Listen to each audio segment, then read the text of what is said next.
Hello students, कैसे हैं आप सब लोग। आज हम स्टार्ट करते हैं क्लास 10th का पहला chapter, that is life processes. Life processes क्या होती हैं, उसमें हमें क्या क्या पढ़ना है, ये हम डिस्कस करेंगे। सो बेसिकली लाइफ प्रोसेस की अगर डेफिनेशन की बात करें हम लोग, तो हम क्या बोलेंगे कि the basic functions performed by an organism during its life time. वो बेसिक फंक्शन जो कोई ऑर्गेनिज्म अपनी लाइफ टाइम में परफॉर्म करता है, उसको हम क्या बोलते हैं, लाइफ प्रोसेस बोलते हैं।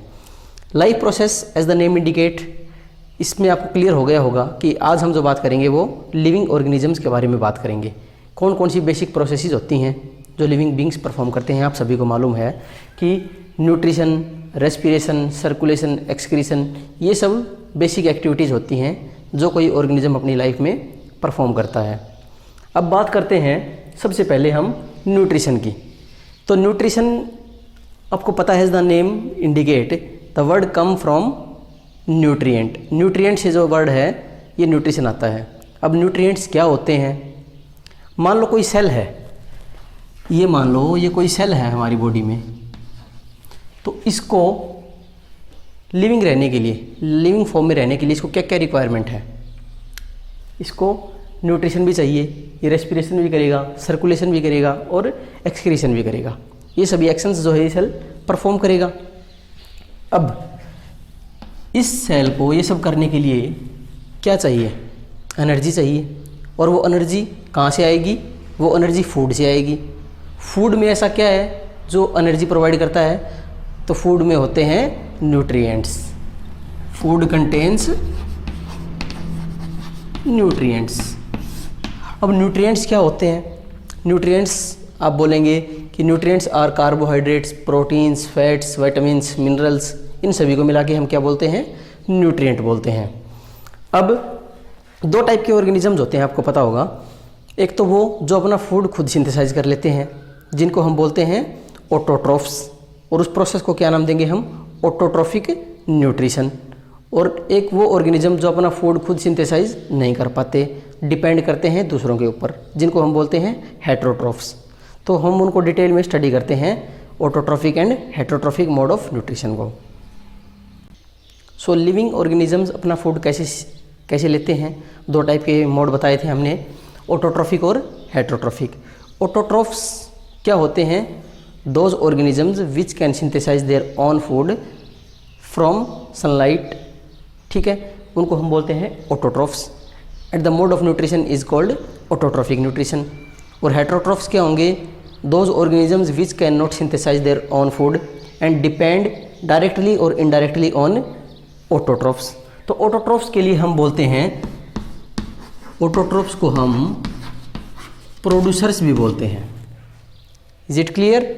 और हेट्रोट्रॉफ्स को हम क्या बोलेंगे, हेट्रोट्रॉफ्स को हम बोलते हैं consumers. Heterotrophs are dependent directly और इनडायरेक्टली ऑन ऑटोट्रॉफ्स। एग्जाम्पल की बात करें तो ऑटोट्रॉफ्स में क्या आएंगे, आपको मालूम है कि ऑल ग्रीन प्लांट्स, साइनोबैक्टीरिया, जिसको आप ब्लू ग्रीन एल्गी भी बोलते हैं, these are included in autotrophs. Heterotrophs में क्या आएंगे, एनिमल्स इंक्लूडिंग ह्यूमन बींग्स। आपको मालूम है कि ह्यूमन बींग्स जो हैं वो भी कैसा न्यूट्रिशन परफॉर्म करते हैं, heterotrophic mode of nutrition perform करते हैं, वो प्लांट्स के ऊपर डिपेंड होते हैं। और and most of the bacteria, ज़्यादातर जो बैक्टीरिया हैं वो हेट्रोट्रॉफिक मोड ऑफ न्यूट्रिशन जो है वो परफॉर्म करते हैं, ठीक है। सो इससे मिलती जुलती प्रोसेस की बात कर लेते हैं हम लोग। ऑटोट्रॉफिक न्यूट्रिशन क्या होता है, सी, इसको अगर हम तोड़ें, इस पूरा नाम जो है ऑटोट्रॉफिक, तो क्या होगा, ऑटो का मतलब सेल्फ, और ट्रॉफ का मतलब होता है फीडिंग या फिर नरिशमेंट या न्यूट्रिशन। तो जो अपना फूड खुद सिंथेसाइज कर रहे होते हैं उन ऑर्गेनिज्म को autotroph, and the process is known as autotrophic nutrition. Is it clear. अब ऑटोट्रॉफ्स की अगर हम बात कर रहे हैं तो ऑटोट्रोफ्स भी बेसिकली दो टाइप के होते हैं मेनली। कौन कौन से? एक होते हैं photo autotrophs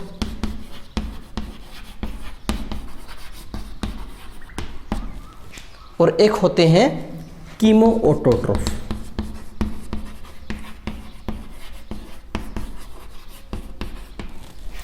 as the name indicate, photo autotroph का मतलब होता है वो ऑर्गेनिज्म जो अपना फूड बना रहे हैं यूजिंग, फोटो मीन्स सनलाइट, जो सनलाइट की हेल्प से अपना फूड खुद सिंथेसाइज कर रहे हैं। और कीमो ऑटोट्रोफ्स कौन से होंगे? जो अपना फूड खुद बना रहे हैं with the help of chemicals. Is it clear? तो फोटो ऑटोट्रोफ्स का एग्जाम्पल आप बता सकते हैं ग्रीन प्लांट्स। कीमो ऑटोट्रोफ्स का एग्जाम्पल बहुत सारे नाइट्रोजन फिक्सिंग बैक्टीरिया होते हैं सॉइल के अंदर, they are included in chemoautotrophs. Is it clear? अब हम बात करते हैं द प्रोसेस ऑफ फोटोसिंथेसिस के बारे में। अब बात करते हैं द प्रोसेस ऑफ फोटोसिंथेसिस। तो फोटोसिंथेसिस क्या होती है? As the name indicate, photo means light and synthesis means food. वो प्रोसेस जिसमें कोई ऑर्गेनिज्म सनलाइट की प्रेजेंस में अपना फूड खुद सिंथेसाइज करता है, उसको हम क्या बोलते हैं? फोटोसिंथेसिस। मेनली 3 इवेंट्स होते हैं यहाँ पे। कौन कौन से होंगे? पहला होगा absorption of light energy by chlorophyll. अब ये क्लोरोफिल क्या होता है? एक ग्रीन कलर का पिगमेंट है जो कहाँ पे होगा? क्लोरोप्लास्ट के अंदर। और क्लोरोप्लास्ट क्या होता है? एक ग्रीन कलर का प्लास्टिड होता है। ठीक है। पहला क्या? Absorption of light energy. Light energy को अब्जॉर्ब करेगा कौन? Chlorophyll molecule. जो लाइट एनर्जी होती है, जो सनलाइट है, तो जो लाइट आएगी वो पैकेट ऑफ एनर्जी की फॉर्म में आती है, जिसको हम बोलते हैं photons. What are photons? The light energy from sun comes in the form of packets of energy, उनको बोलते हैं फोटॉन्स। तो डायग्रामेटिकली थोड़ा सा दिखाया हुआ है, देखो सनलाइट से जो एनर्जी आ रही है वो लीव्स के अंदर कौन सा पिगमेंट है? क्लोरोफिल पिगमेंट, उस सनलाइट को अब्जॉर्ब कर लेगा। पहला स्टेप क्लियर। दूसरा स्टेप हमने क्या बोला कि कन्वर्जन ऑफ, ये जो लाइट एनर्जी आई है इसको कन्वर्ट करते हैं केमिकल एनर्जी में। यहाँ पे फोटोलाइसिस ऑफ वाटर होगी, मतलब वाटर मॉलिक्यूल जो है वो स्प्लिट हो जाएगा, H2 मॉलिक्यूल जो है वो स्प्लिट हो जाएगा। आगे हम इसको डिटेल में देखेंगे। और तीसरा क्या होगा? Reduction of carbon dioxide to carbohydrates. और कार्बोहाइड्रेट भी कौन सा? बेसिकली ग्लूकोज की बात कर रहे हैं यहाँ पे। ये एक बैलेंस्ड इक्वेशन दिखाई हुई है कि CO2 एंड H2O, इनको बोलते हैं हम CO2 H2O को इनऑर्गेनिक न्यूट्रिएंट्स। ये दोनों आपस में कंबाइन करके क्लोरोफिल पिगमेंट इनको ट्रैप करेगा सनलाइट की प्रेजेंस में, और क्या बना लेंगे? ग्लूकोज। और कौन सी गैस इवॉल्व होगी? Oxygen gas. और यहाँ पे 6H2O मॉलिक्यूल जो है वो बाहर निकल जाएंगे। बच्चे अक्सर कंफ्यूज होते हैं कि 6CO2 + 6H2O करें या फिर 6CO2 + 12H2O करें, इनमें से बैलेंस्ड केमिकल रिएक्शन कौन सी है? तो आप ध्यान से सुनिएगा कि यहाँ पे हमने लिखा है 12H2O। क्यों?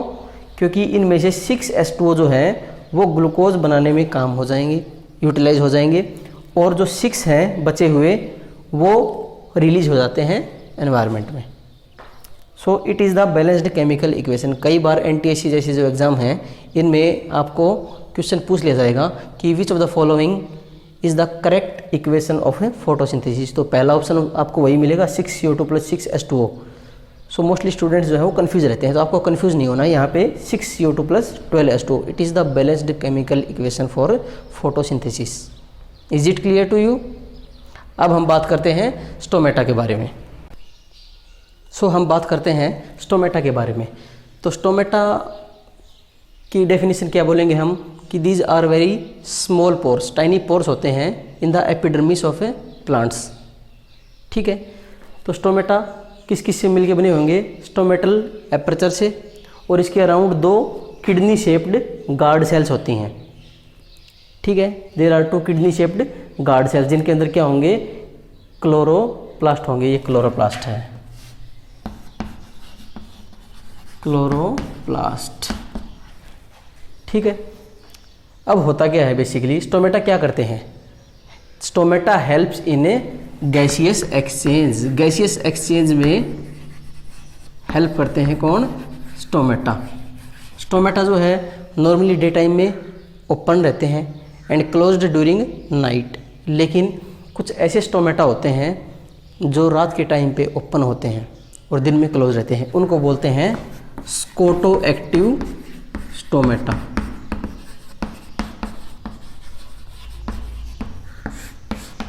What are scoto active stomata, कई बार एनटीएससी में पूछ लिया जाता है, बोर्ड एग्जाम्स में तो शायद नहीं पूछेंगे ये, कि स्कोटो एक्टिव स्टोमेटा क्या होते हैं, those stomata which open during the night. Is it clear.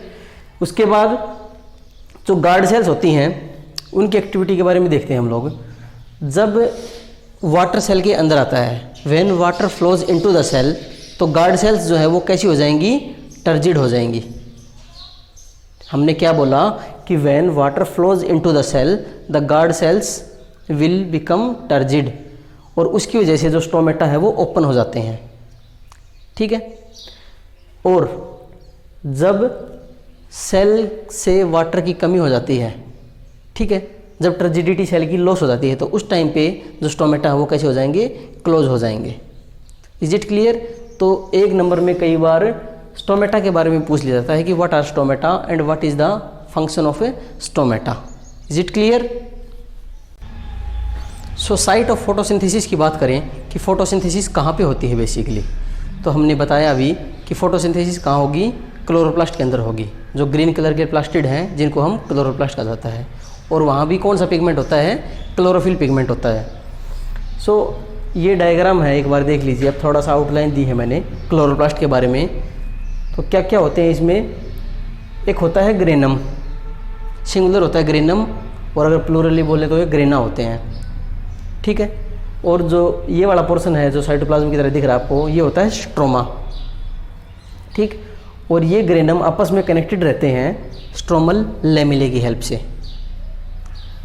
अब मैकेनिज्म अब बात करें फोटोसिंथेसिस की, तो बेसिकली दो मैकेनिज्म होते हैं, एक होती है लाइट रिएक्शन, एक होती है डार्क रिएक्शन। लाइट रिएक्शन कौन सी होती है, नाम से पता चल रहा होगा आपको, जो रिएक्शन लाइट की प्रेजेंस में हो रही होती है उसको हम क्या बोलेंगे, लाइट रिएक्शन। और डार्क रिएक्शन, कई बार बच्चे कंफ्यूज रहते हैं कि डार्क रिएक्शन वो होती है जो डार्क में होती है, ऐसा नहीं है। डार्क रिएक्शन वो रिएक्शन होती है जिसको लाइट की रिक्वायरमेंट डायरेक्टली नहीं होती, ठीक है। लाइट रिएक्शन तभी ऑपरेट होगी जब लाइट अवेलेबल होगी, अगर लाइट अवेलेबल नहीं होगी तो light reaction will not operate. Dark reaction की अगर बात करें तो इसको लाइट की कोई रिक्वायरमेंट नहीं होती, ठीक है। इसको लाइट इंडिपेंडेंट रिएक्शन भी बोलते हैं, ठीक है। तो हम डिटेल में बारे में बात करेंगे अब लाइट रिएक्शन और डार्क रिएक्शन के बारे में, कि लाइट रिएक्शन में क्या क्या प्रोडक्ट्स बनते हैं, जैसे ATP और NADPH are the products which are formed in light reaction, और वो ATP और NADPH जो फिर यूटिलाइज हो जाते हैं डार्क रिएक्शन में। हम डिटेल में इनको स्टडी करेंगे अभी। सो अब बात करते हैं लाइट रिएक्शन के बारे में। लाइट रिएक्शन के बारे में 2-3 पॉइंट मैं आपको बता दूं कि पहला NTSC पॉइंट ऑफ व्यू से, light reaction takes place in the grana of a chloroplast, grana portion में होगी। दूसरा, light reaction takes place only in the presence of light, यहाँ पे सनलाइट की बात कर रहे हैं, सनलाइट होगी तभी लाइट रिएक्शन होगी, अदरवाइज नहीं होती हैं। फिर लाइट रिएक्शन के अंदर बेसिकली 3 स्टेप्स होंगे, क्या क्या। पहला होगा ATP की फॉर्मेशन, दूसरा splitting of water molecule, water molecule जो है वो स्प्लिट हो जाएगा, और तीसरा क्या होगा, फॉर्मेशन ऑफ NADPH। अब ATP आपको पता होगा जिसको हम बोलते हैं एडिनोसिन ट्राइफॉस्फेट। ATP के बारे में आपने अच्छे से पढ़ा होगा, एडिनोसिन ट्राइफॉस्फेट। फिर तीसरी स्टेप क्या होगी, NADPH की फॉर्मेशन। NADPH भी एक एनर्जी का ही टाइप होता है जिसकी डेफिनेशन हम ये फुल फॉर्म क्या बोलेंगे हम, nicotinamide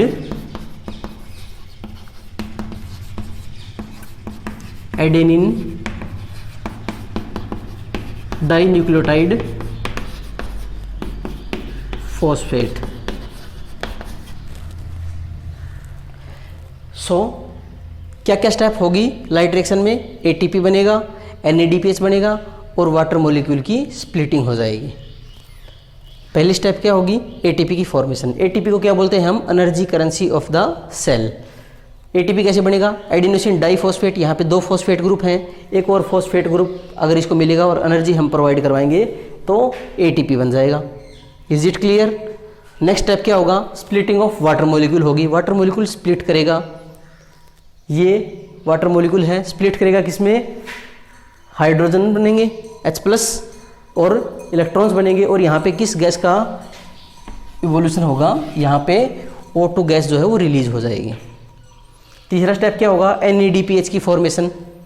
NADP plus hydrogen energy provide करवाएंगे तो क्या बना देगा? NADPH।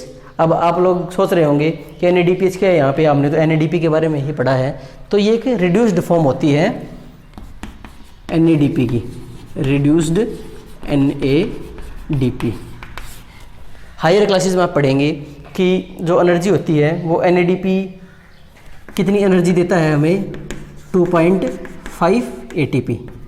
एक NADP से कितने ATP मिलते हैं हमें? 2.5। अर्लियर हम इसको 3 ATP बोला करते थे, लेकिन अब कितना है? 2.5 ATP फ्रॉम 1 NADP। ठीक है, तो अब फाइनल बात क्या बोलेंगे हम कि what are the products of a light reaction. तो हम ये बोलेंगे ATP and NADPH are the products of a light reaction, और O2 गैस जो है रिलीज्ड ड्यूरिंग लाइट रिएक्शन, और इन्हीं ATP और NADPH को आगे हम चल के डार्क रिएक्शन में यूटिलाइज करते हैं। यहाँ तक क्लियर है आपको? अब हम बात करते हैं डार्क रिएक्शन के बारे में। हम बात करते हैं डार्क रिएक्शन के बारे में। तो डार्क रिएक्शन क्या होती हैं? हमने पहले भी देखा था कि those reactions which do not require direct sunlight. ठीक है, इनको डायरेक्ट सनलाइट की रिक्वायरमेंट नहीं होती, लेकिन ये डिपेंड करती हैं on the products of light reaction. और प्रोडक्ट्स लाइट रिएक्शन के क्या क्या थे? ATP and NADPH। यहाँ तक क्लियर है? लाइट रिएक्शन कहाँ हो रही थी? Light reaction takes place in the grana portion.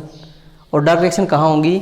Dark reaction takes place in the stroma portion of chloroplast. तो ये हमने लिखा क्लोरोप्लास्ट। अब यहाँ पे रिएक्शन क्या होगी बेसिकली? देखो आप ध्यान से, ये एक मॉलिक्यूल होता है RUDP। RUDP जो है ये एक CO2 एक्सेप्टर होता है। RUDP राइबोलोज डाइफॉस्फेट होता है। राइबोलोज डाइफॉस्फेट ये एक CO2 एक्सेप्टर होता है। इस रिएक्शन में क्या होगा? CO2 जो है रिड्यूस होके ग्लूकोज बना लेगी। ग्लूकोज कैसा क्या होता है? एक कार्बोहाइड्रेट होता है। देखो RUDP which is CO2 acceptor, CO2 होगा यहाँ पे, और ATP और NADPH ये प्रोडक्ट्स थे लाइट रिएक्शन के। क्या प्रोडक्ट बनेगा हमारे पास? इस पूरी प्रोसेस में जो RUDP मॉलिक्यूल था वो दोबारा से रीजनरेट हो जाता है। ठीक है, RUDP वैसे के वैसे बन गया हमारे पास। CO2 का रिडक्शन हुआ था, उससे क्या बना? ग्लूकोज बना। ठीक, ATP अगर ब्रेक डाउन होगा तो लास्ट प्रोसेस में हमने पढ़ा था ATP कैसे फॉर्म होता है, ADP और फॉस्फेट मिला के।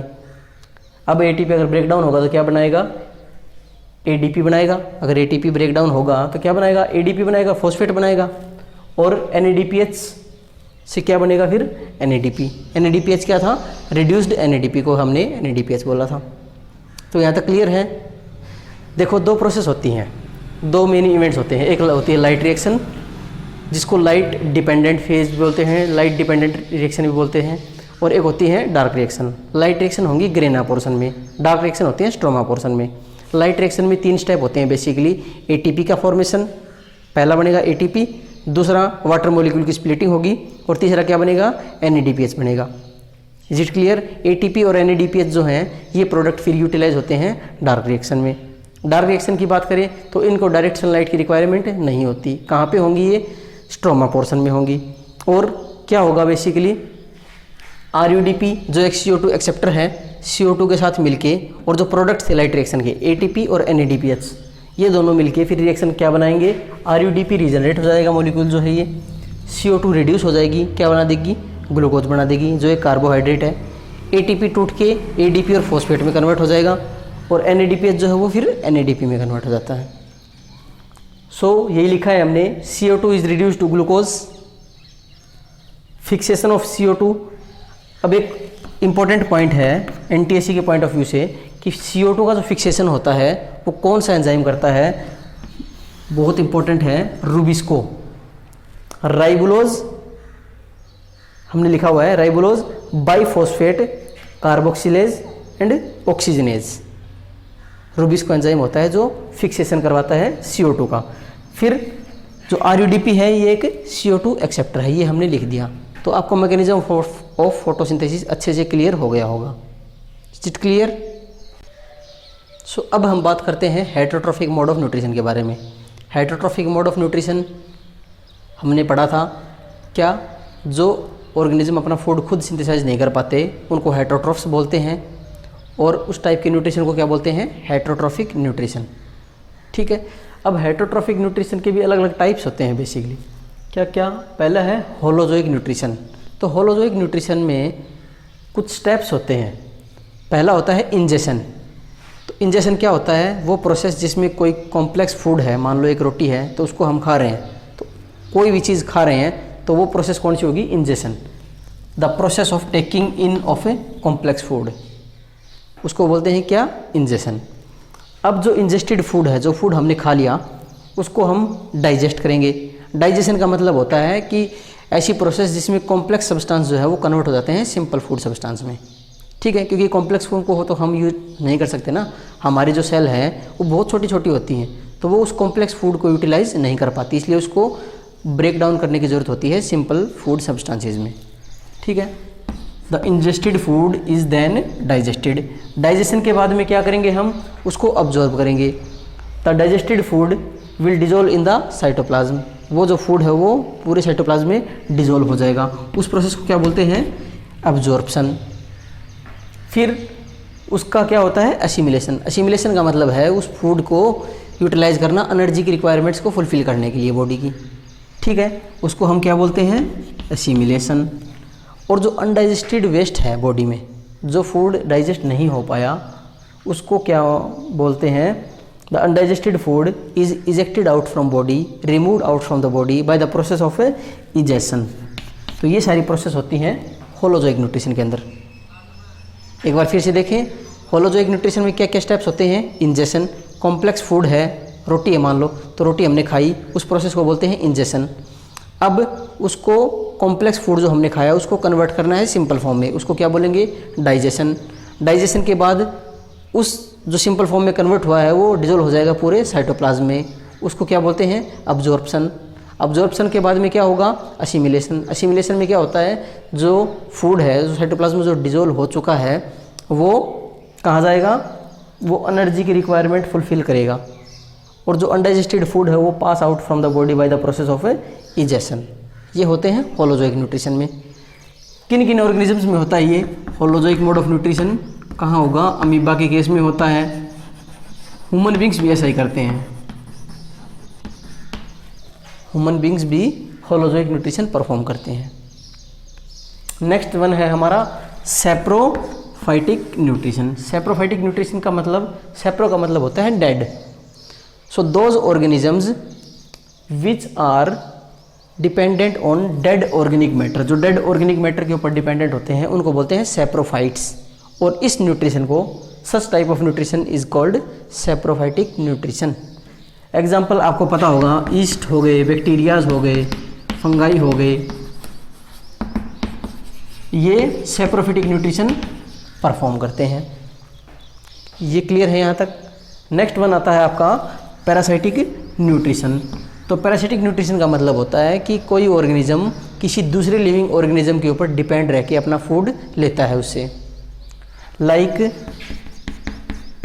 आपको पता होगा टिक्स जो है, लाइस, ये सब पैरासाइट्स होते हैं। ये किसी दूसरे ऑर्गेनिज्म के ऊपर डिपेंड रहते हैं और अपना फूड वहाँ से लेते रहते हैं। अगला न्यूट्रिशन है सिम्बायोटिक न्यूट्रिशन।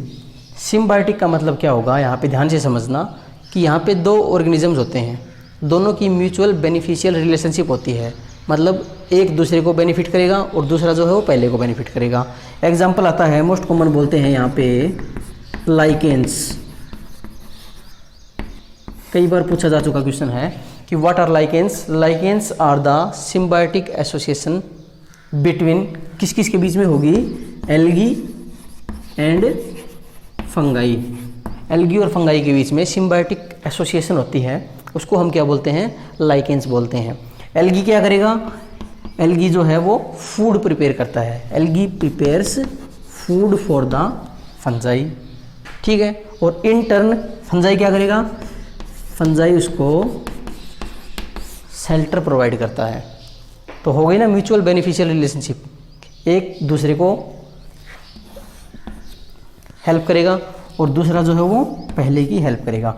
इसको बोलते हैं सिम्बायोटिक टाइप ऑफ न्यूट्रिशन, ठीक है। और इन ऑर्गेनिजम्स को, जो ऑर्गेनिज्म ऐसा परफॉर्म करते हैं उनको बोलते हैं symbionts, symbionts. So heterotrophic mode of nutrition clear हुआ आपको, कौन कौन से टाइप होते हैं, होलोजोइक, सैप्रोफिटिक, पैरासिटिक और सिम्बायोटिक। 5 प्रोसेस पढ़ी थी, इंजेशन, डाइजेशन, अब्जॉर्प्शन, एसिमिलेशन और इजेशन। उसके बाद में सैप्रोफिटिक, जो dead and decaying organic matter से अपना फूड लेते हैं उनको सैप्रोफाइट्स बोलते हैं, और जो न्यूट्रिशन है उसको क्या बोलेंगे, सैप्रोफिटिक न्यूट्रिशन। पैरासिटिक न्यूट्रिशन क्या होता है, एक ऑर्गेनिज्म है जो किसी लिविंग ऑर्गेनिज्म के ऊपर डिपेंड होता है और अपना फूड वहाँ से लेता रहता है। फिर सिम्बायोटिक न्यूट्रिशन में, सिम्बायोटिक का मतलब होता है 2 ऑर्गेनिजम्स होंगे और म्यूचुअली बेनिफिशियल होते हैं एक दूसरे के लिए, जैसे कि लाइकेंस हो गए, ठीक है। एक और एग्जांपल आता है माइकोराइजा का, जो फंजाई है और रूट ऑफ हायर प्लांट्स हैं, उनके बीच में भी एक एसोसिएशन होता है। तो ये एनटीएससी में क्वेश्चन पूछ सकते हैं, लाइकेंस। Is it clear. अब हम बात करते हैं न्यूट्रिशन इन अमीबा के बारे में। सो अब देखते हैं mode of nutrition in case of amoeba. Amoeba के बारे में आप पढ़ चुके हो कि कैसा न्यूट्रिशन परफॉर्म करता है, होलोजोइक न्यूट्रिशन। होलोजोइक न्यूट्रिशन में क्या क्या स्टेप थे, इंजेशन, डाइजेशन, अब्जॉर्प्शन, एसिमिलेशन और इजेशन। सो अमीबा आपको पता है कि यूनिसेलुलर ऑर्गेनिज्म होता है, इसके अंदर कोई स्पेसिफिक ऑर्गन प्रेजेंट नहीं होता डाइजेशन वगैरह करने के लिए। तो जैसे ही कोई फूड पार्टिकल आएगा तो अपनी बॉडी को इस तरीके से फोल्ड कर लेता है, कुछ प्रोजेक्शंस निकाल लेता है, उनको हम बोलते हैं सूडोपोडिया, ठीक है। चलिए देखते हैं, ये एक अमीबा है, न्यूक्लियस हो गया अमीबा के अंदर। जैसे ही कोई फूड पार्टिकल आया अमीबा के पास में, तो अमीबा क्या करेगा, अपनी बॉडी को इस तरीके से फोल्ड कर लेता है, it projects out it's pseudopodia, उनको हम बोलते हैं सूडोपोडिया। सूडो का मतलब आप जानते हो फॉल्स, पोडिया का मतलब फिट। ये कुछ फिट जैसे लगते हैं लेकिन एक्चुअली में फिट नहीं होते, इसे इनको बोलते हैं फॉल्स फिट। ये क्या करेंगे, सूडोपोडिया को प्रोजेक्ट करेगा और उस फूड को अपने अंदर, बॉडी के अंदर ले लेता है ये, ठीक है। सो वहाँ पे क्या बनेगा, फूड वैक्यूल बनेगा, क्योंकि अभी ये डाइजेस्ट नहीं हुआ इसकी बॉडी में प्रॉपरली। और लास्ट में क्या होगा, धीरे धीरे उस फूड पार्टिकल को वो अपनी बॉडी में डाइजेस्ट कर लेता है, food particle is digested out, ठीक है। हमने क्या बोला कि अमीबा एक यूनिसेलुलर ऑर्गेनिज्म है, वहाँ पे कोई स्पेसिफिक ऑर्गन्स प्रेजेंट नहीं होते हैं, तो क्या करेगा, कुछ स्ट्रक्चर्स को प्रोजेक्ट आउट करता है जिनको हम बोलते हैं सूडोपोडिया। उनकी हेल्प से फूड को अंदर लेगा, फिर वहाँ पे फूड वैक्यूल बनता है और वो फूड वैक्यूल फिर डाइजेस्ट हो जाता है अमीबा की बॉडी में। सो यहाँ तक क्लियर है। नेक्स्ट क्लास में हम बात करेंगे mode of nutrition in case of human beings, कि ह्यूमन बींग्स अपना न्यूट्रिशन कैसे कैसे लेते हैं, क्या क्या स्पेसिफिक स्ट्रक्चर्स होते हैं। सो उनको हम डिटेल में बात करेंगे। तो यहाँ तक आप कंटिन्यू वीडियो को अच्छे से देख लेना और जो कुछ डाउट्स है वो आपकी नेक्स्ट वीडियो में कवर हो जाएंगी, ठीक है। Till then stay safe, thank you.